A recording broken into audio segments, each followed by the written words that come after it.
Selamat sore Tribuners, live update sore kembali hadir menyapa Anda di si Kamis 11 Agustus 2022. Sore ini akan kami menyajikan berbagai informasi teraktual mengenai peristiwa yang terjadi di tanah air dan akan dilaporkan secara langsung oleh reporter kami di lapangan. Bersama saya Firda Ananda dan inilah live update selengkapnya. Ke berita pertama, Saudara Ketua RT 7 RW 2 Kelurahan Duren 3 Yosef memberikan kesaksian terkait penggeledahan di rumah pribadi mantan Kadif Propam Polri Irjen Pol Ferdisambo di Jalan Saguling 3 Pancoran Jakarta Selatan. Adapun penggeledahan di rumah Ferdisambo dilakukan pada Selasa 9 Agustus sore hingga Rabu 10 Agustus dini hari. Yosef turut mendampingi penyidik hingga akhir proses penggeledahan di rumah Ferdisambo. Kediaman Yosef berada di Jalan Saguling 4 dan hanya berjarak sekitar 50 meter dari rumah Ferdisambo. Informasi terkait hal ini akan disampaikan lebih lengkap oleh jurnalis dari Tribun Jakarta. Ada Anas Furkon Hakim yang akan melaporkannya. Silakan rekan Anas. Baik, Firda dan Tribuners, bisa saya sampaikan bahwa Ketua RT di lingkungan tempat tinggal pribadi dari mantan Kadif Propam Polri Irjen Ferdisambo di Jalan Saguling 3 Pancoran Jakarta Selatan memberikan kesaksian terkait adanya proses penggeledahan di rumah tersebut. Penggeledahan itu dilakukan pada Selasa lalu dimulai pukul 3 sore. Ketua RT bernama Yosef mengatakan bahwa ia diminta oleh penyidik Polri untuk mendampingi jalannya proses penggeledahan. Ia pun ikut mendampingi atau menyaksikan penggeledahan selama 9 jam hingga Rabu dini hari. Yosef membuat kesaksian bahwa dirinya melihat istri dari Ferdisambo yaitu Putri Chandrawati ketika pertama kali memasuki rumah pribadinya. Namun menurut Yosef, Putri Chandrawati tidak ikut menyaksikan jalannya proses penggeledahan. Yosef mengaku sempat berbincang dengan tim kuasa hukum Putri Chandrawati dan juga Ferdisambo. Berdasarkan keterangan yang didapat dari tim kuasa hukum, menurut Yosef, Putri Chandrawati hanya berada di dalam kamar dan terus-menerus menangis. Selain Putri Chandrawati, di rumah pribadi di Jalan Saguling 3 itu, ia juga melihat kedua anak dari Putri Chandrawati dan Ferdisambo yang masing-masing berusia 17 tahun dan 1,5 tahun yang diasuh oleh pengasuhnya. Penggeledahan itu sendiri berlangsung selama 9 jam. Selesai penggeledahan, menurut Yosef, penyidik Polri yang terdiri dari tim Inavis dan 4 orang dari Barreskrim yang melakukan penggeledahan kemudian membawa satu box kontainer yang berisi barang bukti. Namun Yosef tidak menjelaskan apa saja barang bukti yang berada di dalam satu box kontainer tersebut. Hanya saja ia mengatakan bahwa barang bukti tersebut sudah dicatat secara lengkap oleh tim penyidik. Lebih lanjut, Yosef menyebut bahwa penggeledahan dilakukan secara menyeluruh dan detail di setiap ruangan di rumah pribadi Ferdisambo. Ia pun ikut berkeliling saat tim khusus dari Polri melakukan penggeledahan. Sebagai informasi, perkembangan terkait kasus kematian Brigadir J ini, saat ini tim Sus Polri tengah memeriksa Irjen Ferdisambo di Makobrimob Polri. Sementara itu satu penyidik Polda Metro Jaya juga tengah diperiksa oleh Inspektorat Khusus atau Irsus Polri di Mabes Polri pada hari ini. Begitu, Firda. Baik, terima kasih rekan Anas dari Tribun Jakarta atas laporan Anda. Selamat bertugas kembali. Kita beralih ke informasi lainnya, Saudara. Jaksa Penuntut Umum atau JPU menuntut terdakwa kasus dugaan penganiayaan Muhammad Kosman alias MKC, Irjen Napoleon Bonaparte 1 tahun penjara. Napoleon dinilai terbukti secara sah dan meyakinkan melakukan tindak pidana penganiayaan secara bersama-sama terhadap MKC. Adapun pertimbangan jaksa meringankan tuntutan terhadap Napoleon, yakni kooperatif dalam proses persidangan. Kemudian antara Napoleon dengan MKC saat ini sudah saling memaafkan. Sementara hal yang memberatkan, yakni perbuatan Napoleon mengakibatkan MKC mengalami luka-luka. Informasi lebih lengkapnya akan disampaikan oleh rekan jurnalis kami dari tribunnews.com. Ada Versianus Wakur yang akan melaporkannya. Silakan rekan Versianus.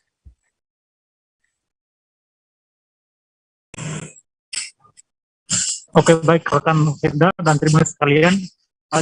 Tadi jaksa penuntut umum menuntut terdakwa kasus dugaan penganiayaan terhadap Muhammad Kosman alias MKC, yakni Irjen Napoleon Bonaparte, dituntut 1 tahun penjara. Napoleon dinilai terbukti secara sah dan meyakinkan melakukan tindak pidana penganiayaan secara bersama-sama terhadap MKC. Adapun pertimbangan jaksa meringankan tuntutan terhadap Napoleon, yakni Napoleon dinilai kooperatif dalam proses persidangan. Kemudian Napoleon juga dinilai sudah saling memaafkan dengan korban, dalam hal ini Muhammad KC. Nah, kemudian sementara hal yang memberatkan menurut jaksa, yakni perbuatan Napoleon mengakibatkan MKC mengalami luka-luka. Di sisi lain, perbuatan Napoleon juga dilakukan dalam sedang menjalani hukuman. Jaksa menilai Napoleon terbukti melanggar pasal 351 ayat 1 KUHP untuk pasal 55 ayat 1 ke 1 Kitab Undang-Undang Hukum Pidana. Jaksa juga mengatakan perbuatan Napoleon yang melumuri kotoran manusia ke MKC bakal diingat KC seumur hidupnya. Terhadap putusan tersebut, Napoleon mengatakan pihaknya akan mengajukan nota pembelaan atau pledoi. Terkait persiapan pledoi itu, Napoleon dan kuasa hukumnya diberikan kesempatan selama 2 minggu. Napoleon menguturkan pihaknya tak menyoalkan dan menghormati terhadap tuntutan JPU tersebut, yang menambahkan pada akhirnya terkait keputusan vonis atau tidak bakal ditentukan majelis hakim. Sebagai informasi, dalam kasus ini jaksa mendakwa Irjen Napoleon Bonaparte melanggar pasal 170 ayat 2 ke 1 KUHP, kemudian dakwaan subsidiarnya pasal 170 ayat 1 atau pasal 351 ayat 1 junto pasal 55 ayat 1 KUHP dan pasal 351 ayat 1 KUHP. Napoleon bersama tahanan lainnya, yaitu Dedi Wahyudi, kemudian Jafar Hamzah, kemudian Himawan Prasetyo, dan Hermeniko alias Toki alias Pak RT disebut melakukan penganiayaan terhadap Muhammad KC. Penganiayaan itu terjadi di dalam salah satu rel rutan Baris Krim Polri pada 26 Agustus 2021 dini hari. Baik rekan Firda, sekian. Ya, baik. Terima kasih rekan Versianus Waku dari tribunnews.com atas laporannya. Selamat bertugas kembali. Kita beralih ke informasi lainnya, Saudara. Pemkot Surabaya membagikan 13.884 helai bendera kepada warga. Berbagai cara dilakukan, diantaranya lewat aksi Wali Kota Surabaya, Eri Cahyadi, yang belusukan langsung ke perkampungan warga pada Rabu 10 Agustus. Mas Eri terjun di kawasan Kecamatan Tambak Sari, didampingi oleh jajaran Forkopimda Surabaya, hingga dinas di lingkungan Pemkot. Dia dikelilingi di sejumlah gang di kawasan tersebut. Informasi lebih lengkapnya akan disampaikan oleh rekan jurnalis kami dari surya.co.id. Ada Bobby Kolowai yang akan melaporkannya. Silakan rekan Bobby.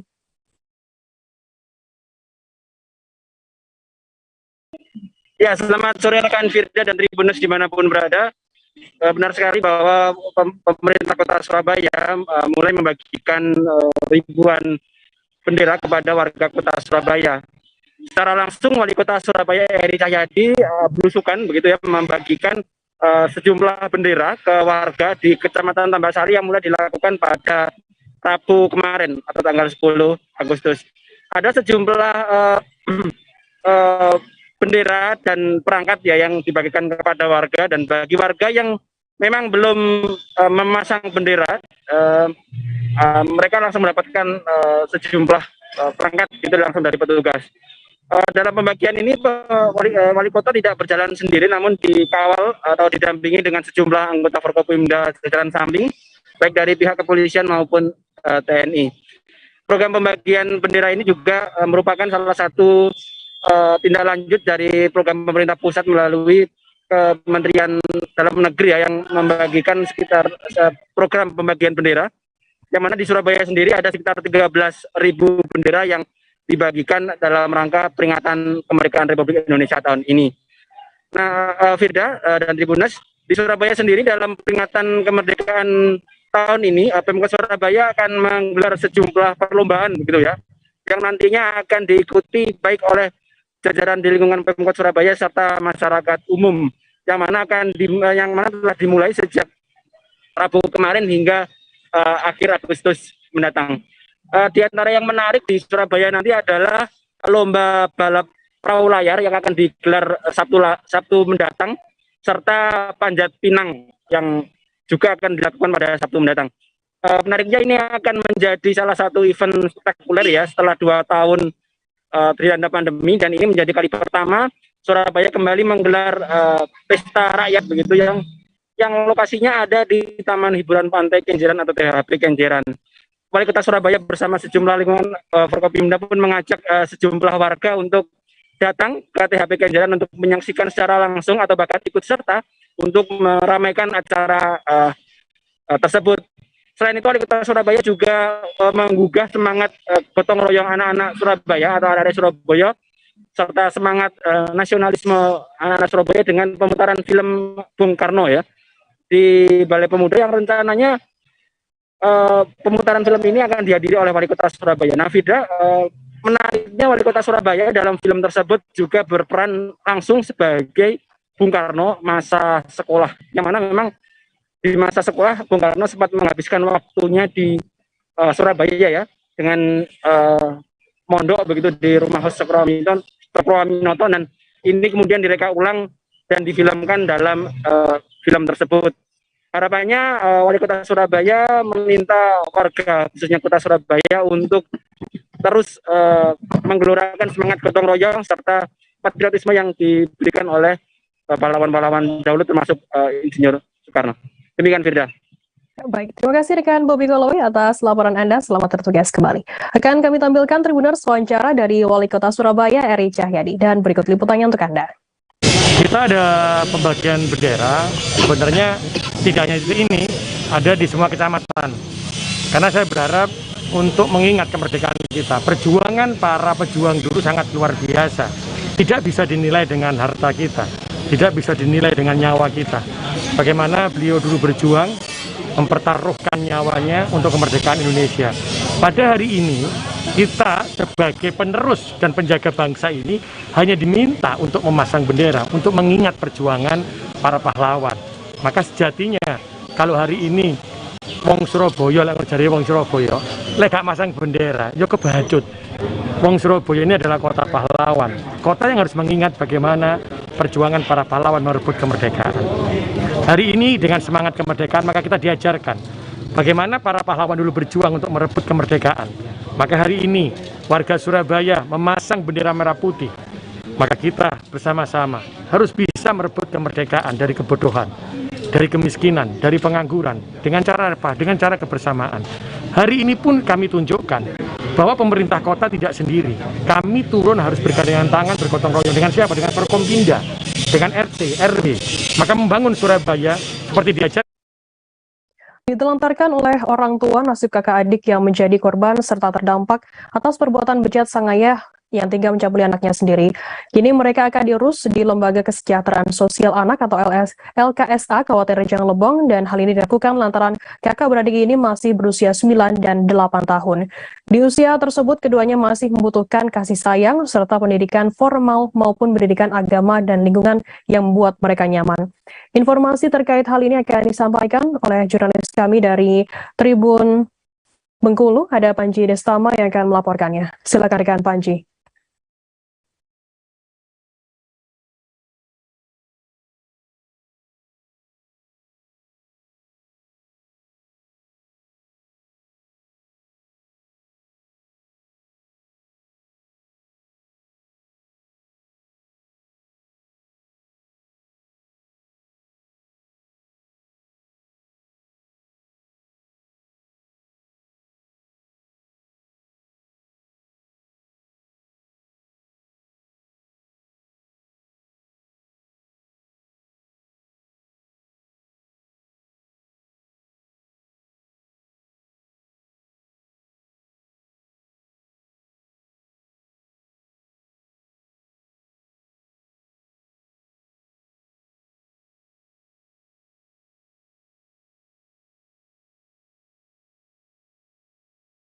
LKSA ke sekolah mereka saat ini cukup jauh. Ungkap unit PPA DP3A PPKB Rejang Lebong, Alko Birgansyah saat diwawancarai pada Kamis. Selain jarak, pihaknya juga mengkhawatirkan jika kasus anak ini diketahui oleh teman-teman sekolahnya yang nanti ditakutkan membuat mereka tak nyaman. Pihaknya juga sudah membawa kedua orang anak ini ke LKSA itu syukuran melihat mereka nyaman dan riang di lingkungan LKSA. Mereka seperti mendapatkan tempat perlindungan di sana, kemungkinan mereka akan lama tinggal di LKSA sehingga mereka tamat SMA karena mereka memiliki keluarga yang jauh juga yang tidak bercukupan. Selain korban, adik laki-laki korban terdampak nasib malang yang harus dilalui seorang bocah berumur 9 tahun di Kabupaten Rejang Lebong ini. Bermula pada bocah perempuan ini merupakan korban dari tindak bejat ayah kandungnya sendiri sejak ia masih duduk di bangku kelas 1 SD. Beruntungnya ia tak menjadi eksploitasi seksual oleh ayah kandungnya berinisial R, 43 tahun, warga Kecamatan Bermani Ulu Raya, Kabupaten Rejang Lebong. Pasalnya orang tua dari teman korban melaporkan kejadian tersebut ke Polsek Bermani Ulu. Alhasil polisi langsung meringkusnya dan dijebloskan ke dalam penjara. Namun bagaimana nasib korban dan adik korban ini atas perbuatan sang ayah dan saat ini harus menjalani proses hukum. Sedangkan korban dan adiknya ini harus tinggal berdua karena sang ibu sudah pergi meninggalkan mereka dan sang ayah sejak 2017 lalu. Sementara itu, Dinas Pemberdayaan Perempuan dan Perlindungan Anak, Pengendalian Penduduk dan Keluarga Berencana Kabupaten Rejang Lebong turun tangan untuk mendampingi korban. Kita sudah terima laporan tersebut, jadi kemarin kami langsung menuju ke rumah korban untuk menindaklanjuti laporan tersebut. Dari kasus ini, pihaknya melihat bukan hanya korban yang menjadi korban tindak asusila dari sang ayah. Jadi adik korban yang masih berusia 8 tahun ini juga menjadi korban. Anak ini saat ditanya oleh pihaknya menjelaskan selama ini baik korban ataupun adiknya ini tidak boleh bergaul di lingkungan sekitar. Adiknya juga kerap menerima tindakan kekerasan dari sang ayah. Kami juga sudah berdiskusi ke pihak terkait termasuk pihak keluarga korban di Kabupaten Lebong bagaimana untuk pengasuhan sang anak ini. Disepakati korban dan adiknya dirawat di Lembaga Kesejahteraan Sosial Anak LKSA di Rejang Lebong.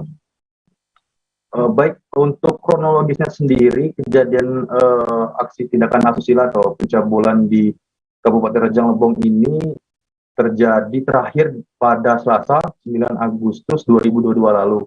Dan kejadian ini sudah terjadi sejak 2019 hingga 2022 kemarin. Laporan itu berawal dari korban menceritakan kejadian bahwasanya korban telah dicabuli oleh ayah kandungnya sendiri dan teman korban ini melaporkan kepada orang tuanya dan dilaporkan ke Polsek Bermani Ulu.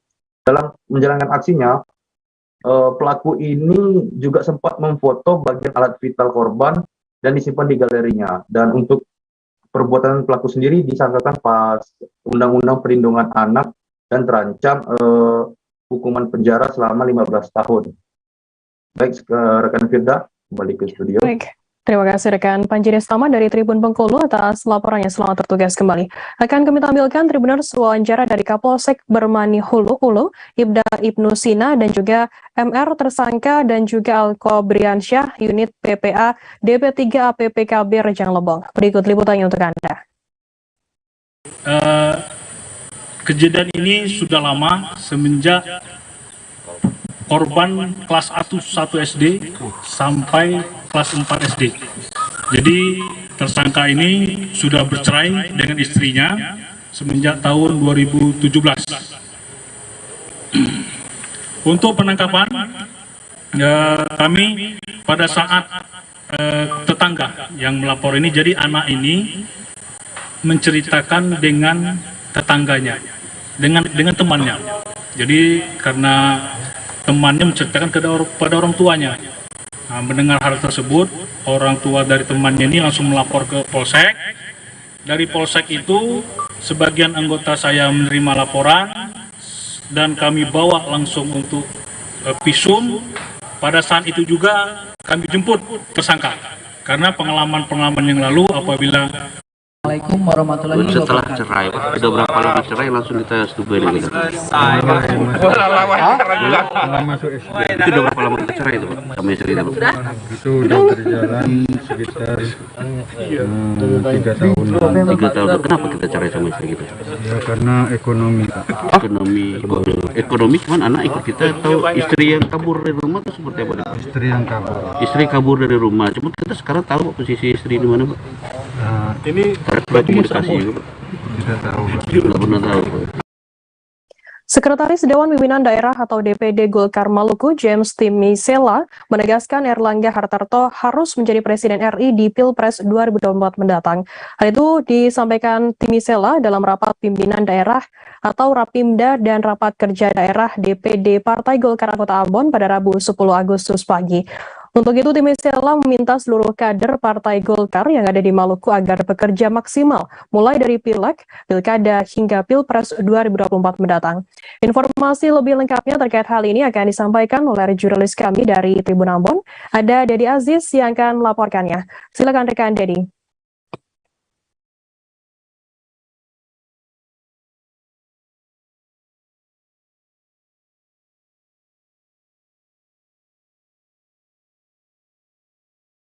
Halo, Ya, rekan baik. Dedi.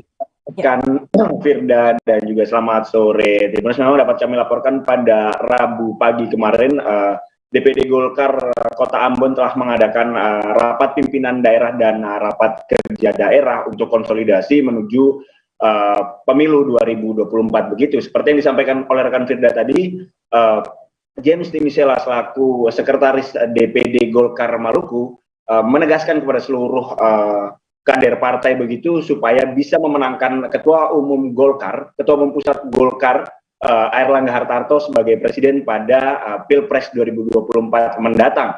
Untuk itu, Timisela juga meminta para kader untuk bekerja semaksimal mungkin. Bahkan dalam pidatonya dia menyuruh atau menginstruksikan kepada para kader untuk mencari anggota sebanyak-banyaknya agar dapat menang pada Pilkada, Pileg, hingga Pilpres begitu. Sementara itu, DPD Partai Golkar Kota Ambon optimis bisa menambah 2 kursi lagi di pemilihan legislatif 2024 mendatang. Hal itu disampaikan oleh Ketua DPD Golkar Kota Ambon, Max Yahaya, dalam pidatonya pada Rapimda kemarin gitu. Pasalnya saat ini terdapat 4 anggota legislatif dari fraksi Partai Golkar di DPRD Kota Ambon. Yahya melanjutkan, dengan jumlah penduduk Kota Ambon yang mencapai kurang dari 400.000 jiwa, pihaknya sangat optimis untuk bisa menambah 2 kursi lagi pada Pileg 2024 nanti. Ketua DPD Partai Golkar tersebut menegaskan partainya sudah melakukan kerja-kerja politik begitu untuk kerakyatan dan kemanusiaan, terutama di Kota Ambon. Harapannya hal itu dapat dirasakan langsung oleh masyarakat Kota Ambon. Di akhir pidatonya dia menyampaikan tentunya Golkar berjaya di 2024 ini akan menjadi angan-angan bagi seluruh kader. Untuk itu, menurutnya kegiatan Rapimda dan Rakerda ini sangat strategis sebagai momentum untuk mengkonsolidasi ulang menyambut momen politik 2024. Begitu, Firda. Ya, baik, terima kasih rekan Dedi Aziz dari Tribun Ambon atas laporan Anda. Selamat bertugas kembali. Akan kami tampilkan Tribuners wawancara dari Ketua Umum DPD Golkar Kota Ambon, Max Yahai. Berikut liputannya untuk Anda. Nah, lebih intinya itu bahwa Partai Golkar di Kota Ambon sebagai apa pemenang di Pilkada 2017 dan 2019 itu Pileg. Jadi untuk 2024 itu kita tetap mempertahankan bahwa kita juga akan menjadi apa penguasa di Kota Ambon sebagainya atau politik Ambon. Satu, lalu yang kedua, sebagai pemenang Pileg di Kota Ambon 2019, 2024 juga kita akan tetap itu menjadi ketua DPRD di Kota Ambon. Kelihatan bahwa itu kemarin kita 2019 itu dengan kursi kita dalam konsolidasi hari ini kemenangan itu kita mendapat 46 kursi pada 2000 pada agenda pemilihan legislatif. Ketua, dengan adanya persoalan yang terjadi belakangan ini misalnya Pengadilan Negeri Maumere, Badan Intelijen Daerah atau BINDA, dan Puskesmas Nita. Informasi lebih lengkapnya akan disampaikan oleh rekan jurnalis kami dari Tribun Flores, ada Arnold Wilianto yang akan melaporkannya. Silakan rekan Arnold.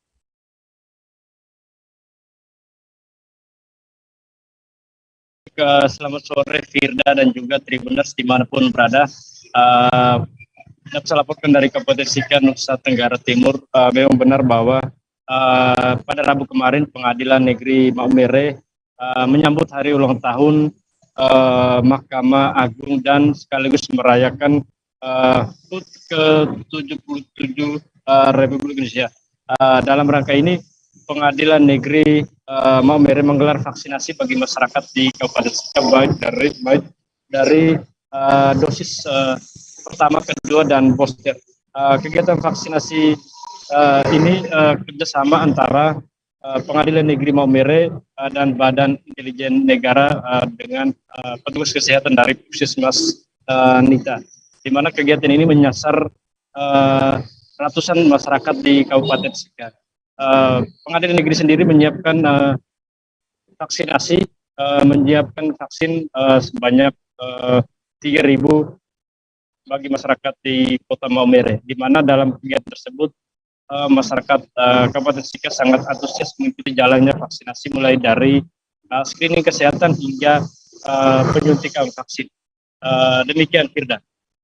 Ya, baik. Terima kasih rekan jurnalis dari Tribun Forest atas laporan Anda. Selamat bertugas kembali. Kita beralih ke informasi lainnya, Saudara. Aktivitas belajar mengajar di SD Negeri Bunisari, Desa Gado Bangkong, Kecamatan Ngamprah, Kabupaten Bandung Barat, lumpuh karena sejumlah siswa tidak bisa masuk kelas. Kondisi itu terjadi karena ruangan kelas yang berada di belakang gedung utama SD Negeri Bunisari tersebut, pintu gerbangnya digembok setelah lahan sekolah ini diklaim oleh ahli waris atas nama Nana Rumantana. Guru Agama SD Bunisari Muhammad Satori mengatakan aksi penutupan gerbang masuk ke sekolah ini dilakukan tanpa adanya pemberitahuan terlebih dahulu dari ahli waris. Informasi lebih lengkapnya akan disampaikan oleh rekan jurnalis kami dari Tribun Jabar. Ada Hilman Kamaludin yang akan melaporkannya. Silakan rekan Hilman. Ya, selamat sore Firda. Bisa saya laporkan terkait kasus kesalahan yang terjadi di SDN Bunisari, Kecamatan Desa Gado Bangkong, Kabupaten Bandung Barat itu. Memang sebelumnya sempat terjadi aksi penyegelan atau penutupan secara permanen pintu gerbang untuk menuju kelas mereka yang berada di belakang gedung utama sekolah tersebut. Nah, aksi penyegelan ini dilakukan karena pihak ahli waris sempat masih mengklaim bahwa lahan yang ditempati 9 ruangan kelas, yaitu kelas 1, kelas 2, dan kelas 4, yang berada di belakang gedung utama itu diklaim ahli waris milik Nana Rumantana. Sehingga pihak ahli waris sempat melakukan penyegelan dengan cara menutup akses ke sekolah, ke kelas tersebut dengan cara memasang pintu teralis yang dilas begitu atau dengan ditutup secara permanen. Sehingga pada hari Senin itu siswa sebanyak 275 siswa tidak bisa masuk ke dalam kelas, sehingga aktivitas belajar sempat mengalami lumpuh dan ada juga beberapa siswa yang harus pulang lagi. Nah, terkait dengan kesalahan yang terjadi di sekolah tersebut, berdasarkan informasi yang kami terima bahwa sampai saat ini belum inkrah di pengadilan, sehingga pihak dari Pemkab Bandung Barat, kemudian DPRD Kabupaten Barat sempat geram dengan aksi penyegelan tersebut karena penyegelan dilakukan secara sepihak, apalagi belum inkrah di pengadilan. Nah, berdasarkan informasi yang terbaru dari Dinas Pendidikan Kabupaten Bandung Barat bahwa pihak ahli waris berencana untuk menyelesaikan kesalahan tersebut di pengadilan. Kemudian untuk Pemkab Bandung Barat, khususnya Dinas Pendidikan akan tetap mengikuti aturan dari pihak ahli waris tersebut. Sehingga untuk saat ini pihak ahli waris juga setelah ada komunikasi dengan pihak sekolah dan pihak desa, pihak ahli waris mengizinkan gitu untuk bangunan tersebut digunakan kembali, dan akhirnya pintu gerbang yang sebelumnya dilas oleh ahli waris dilakukan pembongkaran oleh pihak sekolah yang didampingi pihak desa dan pihak kepolisian. Sehingga sejak hari Selasa kemarin siswa yang berada di SDN Bunisari tersebut bisa kembali belajar seperti biasanya. Namun terkait kesalahan yang terjadi sampai saat ini belum selesai karena rencananya pihak ahli waris atas nama Nana Rumantana itu akan baru ke ranah pengadilan. Namun pihak Dinas Pendidikan memastikan meskipun ada kesalahan bahwa proses pembelajaran di SDN Bunisari tersebut harus tetap berjalan, karena hal itu merupakan hak dari para siswa dan hal itu juga hak dari para guru-guru yang di sana untuk memberikan pembelajaran seperti biasanya supaya aktivitas pembelajaran di SD Negeri Sari tetap berjalan seperti biasanya. Demikian, Firda. Baik, terima kasih rekan Hilman dari Tribun Jabar atas laporannya. Selamat bertugas kembali. Akan kami tampilkan Tribuners wawancara yang tadi sudah dimulai rekan Hilman dari Kapolsek Padalarang Kompol Darwan dan juga orang tua siswa Amelinda. Berikut liputannya untuk Anda. Peran apa? Peran polisi itu peran memelihara Kamtibmas. Karena kita mengantisipasi jangan sampai terjadi hal-hal yang tidak kita inginkan. Maka saya dengan teman-teman dari Polsek juga dibantu dari Polres hadir ke sini memastikan bahwa situasi yang hari ini di sini tidak ada apa-apa. Terkait dengan penyegelan yang dilakukan oleh Pak Waris, tadi sudah dijelaskan sama orang Disdik mungkin sama Pak Kades dan dari teman-teman dari Disdik yang melakukan langkah supaya itu dibuka dulu, ya. Kalau kami dari kepolisian menjaga situasi Kamtibmas saja supaya tidak ada terjadi masalah, ya. Karena tadi teman-teman dari Disdik melihat kalau itu ditumbuk terus maka anak-anak 9 sekolah katanya tidak bisa sekolah. Merugikan ya, soalnya kan kita kesini itu niatnya memang benar-benar ingin belajar. Sekarang dengan adanya kejadian seperti ini, otomatis orang tua pun akan merasa sangat dirugikan. Untuk penyegelan ini baru hari ini atau kalau setahu saya, karena saya orang tua siswa baru yang baru masuk tahun ini, setahu saya ini baru terjadi. Tapi kalau misalnya dulu-dulu pernah terjadi, saya nggak tahu. Berarti sekarang proses belajarnya gimana Bu setelah disegel ini Bu? Proses belajarnya terhambat seperti yang tadi kita lihat, yang pada masuk pagi nggak bisa masuk, dan akhirnya mungkin ada yang pulang, ada yang masih tetap stay di sini orang tuanya karena memang kita ingin belajar ya. Jadi kita udah datang ke rumah dari pagi sampai jam segini, nggak ada kejelasan, ya sangat terganggu lah seperti itu.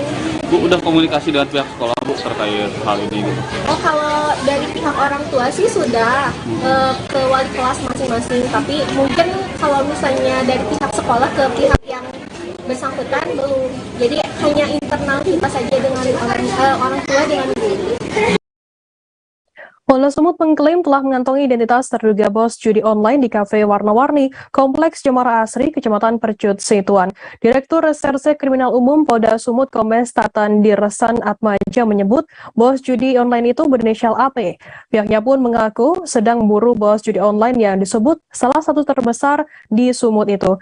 Informasi lebih lengkapnya akan disampaikan oleh jurnalis kami dari Tribun Medan, ada Freddy yang akan melaporkannya. Silakan rekan Freddy.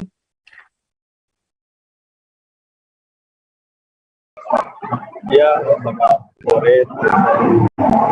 Pada hari Selasa kemarin dini hari, Polda Sumut serta Polrestabes Medan menggerebek lokasi judi online yang disebut-sebut sebagai lokasi salah satu terbesar yang ada di wilayah Sumatera Utara. Namun demikian penggerebekan itu sepertinya tidak membuahkan hasil karena tidak ada operator ataupun tersangka yang diamankan. Polisi hanya mengamankan sekitar ada ratusan atau puluhan komputer, laptop, dan juga buku rekening, dan mendapatkan daftar-daftar atau rekap keuntungan lah gitu ya. Nah, jadi setelah penangkapan itu yang dilakukan itu tanpa tersangka dan operator, nah Polda Sumut itu mengklaim bahwa mereka telah mengantongi bos pemilik markas judi online yang ada di Medan tersebut. Inisialnya adalah AP, dan saat ini masih diburu oleh polisi. Tapi sejauh ini memang belum ada tersangka dan baru memeriksa sekitar 6 orang saksi, dan itu adalah merupakan 4 pegawai kafe yang ada di lantai bawah dan 1 RT dan 1 security. Jadi penggerebekan ini tidak membuahkan hasil dengan menangkap tersangka ya. Padahal lokasinya cukup besar, ada sekitar 8 ruko atau 7 ruko itu. Nah, modusnya adalah markas judi online ini berkedok kafe, begitu, kafe warna-warni namanya di bawahnya. Lalu di atasnya itu ada sekitar 18 ruangan yang dijadikan lokasi mengoperasikan judi online. Jadi markas judi ini mengoperasikan sekitar 21 website yang dikelola oleh mereka. Dan saat ini polisi masih memburu bos dari milik markas judi online ini.